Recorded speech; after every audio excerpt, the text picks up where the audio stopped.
Exactly. That's what it's all about. It's all about parental empowerment and making sure that parents are the central voice, the key voice in, deciding where their child is going to learn. And the message of free markets, limited government, and federalism, which is exactly what now Republican Dallas Mayor Eric Johnson was talking about, happens to be the mission statement of our next group. And the next speaker from that group that we're going to talk to is Andrew Handel. He is the director of the Education and Workforce Development Task Force and the Center to Protect Free Speech. As Gabe pointed out as we were coming in, a lot of intersectionality, leftist word that we'll deploy here, a lot of intersectionality between those two subject matters. Andrew joins us here on the Mike Ferguson in the Morning Show. Tim Jones in for Mike today. Andrew, good morning to you. Thanks for joining us once again on News Talk STL. Good morning. Thanks for having me on. So, Andrew, want to talk about a lot of things with you here today, but how about we not bury the lead? ALEC, the American Legislative Exchange Council, ALEC.org, has just come out, courtesy of you, with the new Index of State Education Freedom. Andrew, what the heck is that? What does it all entail? And why should our listeners be interested? Yeah, so the Index of State Education Freedom is a brand new publication. We just released our first edition just here in the last couple of weeks, and then we're planning to renew it annually. But it basically just takes a look at all 50 states, and it looks at what educational options are available to families. How do the homeschooling laws look? How do the charter school laws look?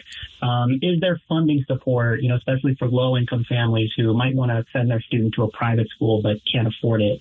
So we take a look at all of those different options, and we look at, how do the state laws promote those and make them as accessible as possible for those families. And so, we're really excited to have it out.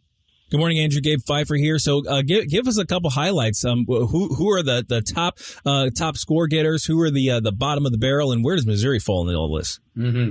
Yeah. So the top 5 states were number 1 was Florida, which probably doesn't come as a surprise to most people. I think Florida is kind of viewed as the gold standard in education freedom, and that's certainly what we found in our rankings. Number 2 is Arkansas, which shot up the rankings here thanks to passage of the LEARNS Act. That was a big priority of Governor Sanders, and the legislature acted swiftly to get that in place. So they now have universal education freedom available for all students there. 3 is Indiana, which also has universal education freedom. 4 is Arizona, which also has universal education freedom. And 5 is Iowa, which is another state that just got that universal education freedom bill done. So there's a theme there in the top 5, in case you didn't notice. Having these programs available to all students is really key.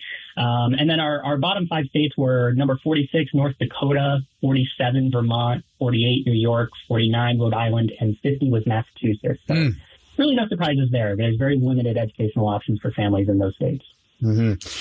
Andrew, the opponents of educational choice and freedom on the left, for sure, and even some on the right, one of the arguments they make is, all this, these legislators are simply trying to legislate these matters onto students because they have to pass these laws for more choice options, which seems a little bit of a strange argument. But ultimately, Andrew, yes, we do need legislation to accomplish many of these things. But the goal of that legislation is to ultimately, in every single aspect, is to put the parents in charge, right? Like, you don't have to choose a charter school. You don't have to go to a certain type of virtual school curriculum. You can homeschool, you can private school, you can public school, you can virtual school. The point of, I think, all this legislation now, and the point of the State Education Freedom Report, is to put the parents back in charge of their children, right?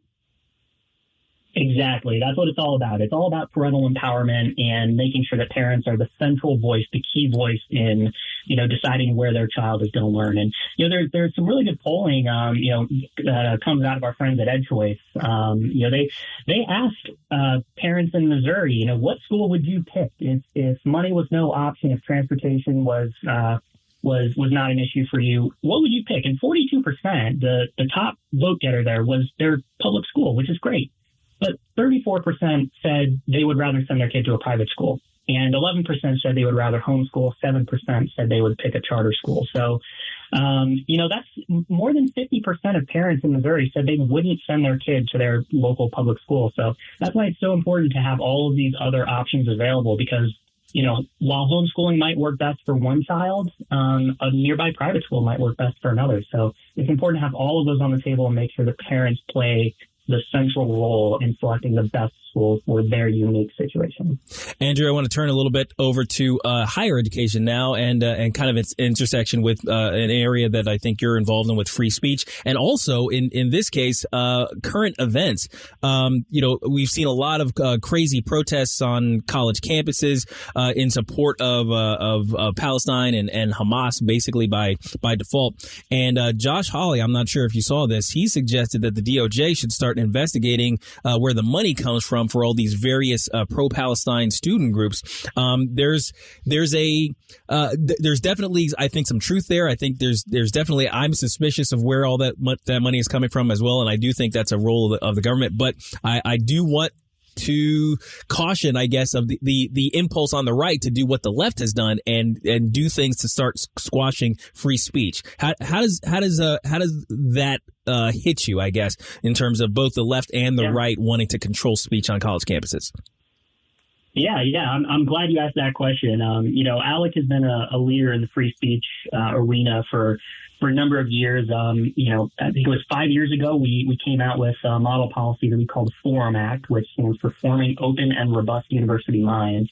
And, back then, the issue was campuses were using free speech zones and saying that students could only express their First Amendment rights in these free speech zones. But in reality, they were, 2 foot by 2 foot squares back in a corner of campus somewhere where nobody would hear them. So that model policy deals with that and ensures that students, have their First Amendment rights respected in any publicly accessible outdoor part of the campus. But we also just passed another model called the Free Speech and Higher Education Act, and that tackles a newer problem of these biased response teams on campus. We've been seeing some universities deploying these where students can essentially anonymously snitch on one another by filling out an online form. And, of course, they're tattletaling on each other for things that they just don't like. It's not that anything was illegal. It's all protected free speech. But, the point of these bias response teams is to, once a student gets reported, then they get dragged in front of a committee and they have to explain themselves. And it's really an intimidation campaign. So it's unfortunate, you mentioned with the recent protests as well.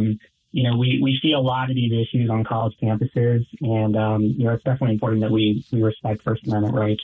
Speaking to Andrew Handel, Director of the Education and Workforce Development Task Force at ALEC and also the Center to Protect Free Speech. Andrew, got time for one follow-up question on that. The issues of free speech, especially on our college campuses, that's a nonpartisan issue, isn't it? Because you've seen people on the left even speak up, comedians, prognosticators, people like Bill Maher and Russell Brand, because free speech is a bedrock of a free society, isn't it? Absolutely. I actually, I mentioned our model policies. Our Forum Act was just recently passed in Montana, and it passed the legislature unanimously there. Wow. So we had every single Democrat, every single Republican voted in favor of that. So you're exactly right, Tim. It is a bipartisan issue, especially in higher education. That's where we want these students to be exposed to opposing ideas. We want them to think critically. We want open debate. So I can't think of a more important place than our institutions of higher education, where we need to be protecting free speech and making sure that every student has an equal right to be heard. Could not agree more. Folks, check out the ALEC Index of State Education Freedom Act, the ALEC Index of State Education Freedom Act at ALEC.org. You can see exactly where Missouri is. And when you see where Missouri is, you're going to want to call your state legislators and ask them to do a lot more to move us up that scale. Andrew, thanks so much for joining us here today. Yeah, thanks for having me on anytime.